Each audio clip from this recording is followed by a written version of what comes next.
और याद रखिएगा, अच्छी तरह नाराज होइएगा, नबी करीम ने फरमाया वो शख्स दयूस है जिसे इस बात की परवाह ना हो कि उसके घर में कौन आता जाता है। दयूस मीन्स पता है आपको क्या होता है? उर्दू में बताऊं, नाराज तो नहीं होंगे? बेगैरत। यानी अगर हमारी ज़ौजा, हमारी घर की औरतें नामहरमों से हंस हंस के बातें कर रही हो, नामहरमों घर में घुसेड़े, तो याद रखें ऐसे शख्स को आपके नबी ने दयूस कहा है। नामहरम कौन होता है? ये नहीं कि कोई अजनबी घर में मोहल्ले का लड़का घुस रहा हो, खालाजाद, फुप्पीजाद, चचाजाद, मामूजाद, इन कजनों से पर्दा है आपकी बीवी का, वो नामहरम है। इसी तरह लड़की का और खालू का पर्दा होता है, इसी तरह आपका और मुमानी का पर्दा है।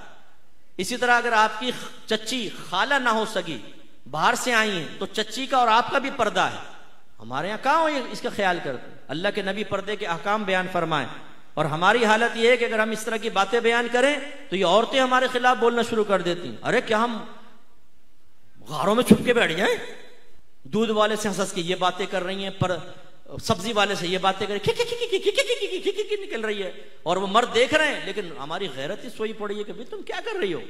एक गैर मर्द के साथ दरवाजे पे खड़े होकर तुम बातें कर रही हो, शर्म नहीं आती है? बीबी फातिमा रज़ी अल्लाह ताला अन्हा, जिगर गोशा रसूल का आलम यह था कि आपने अपनी खादिमा से पूछा, ये बताओ हबशा में लोगों को, औरतों को दफन कैसे किया जाता था? उन्होंने कहा कि हमारे ऐसा होता था कि चारपाई पे औरत को लिटाकर चारों तरफ एक कपड़े की डोली से बनाई जाती थी ताकि किसी की नजर ना पड़े, और फिर दफनाया जाता था। बीबी फातिमा रज़ी अल्लाह ताला अन्हा ने कहा, मुझे इसी तरह दफनाना, और फरमाया अगर मैं फौत हो जाऊं तो रात के वक्त मेरी मैयत को लेके जाना ताकि किसी गैर महरम की नजर मेरी चारपाई तक पर ना पड़े।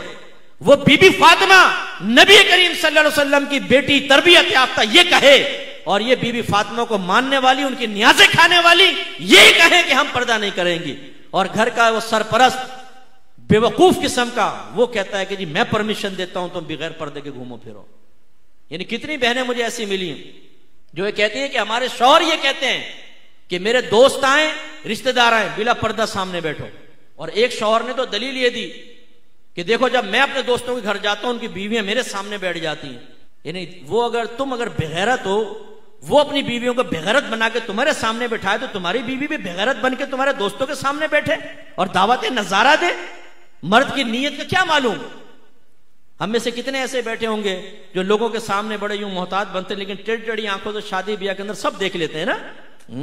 लाल वाली कपड़े वाली देख, अच्छा कर रहे यूं होंगे, उंगलियों के झरोके से देख लेंगे, और बीवी साथ बैठे होगी स्कूटर पे, पता है बीवी बैठी हो तो टेढ़ी आंखों से देखेगा ना वो साथ में जाती हुई औरत को, बातों को टकरा भी जाते हैं गाड़ियों से।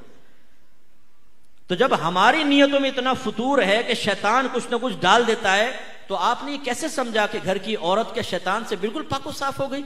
शैतान उसके जहन में ख्याल नहीं डाल सकता, गैर मर्द की तरफ उसकी तवज्जो नहीं जा सकती। ये हमारी जिम्मेदारी है कि हम उसको रोकें। नबी करीम तो ये करें और हम ना करें, गलत चीज है ना।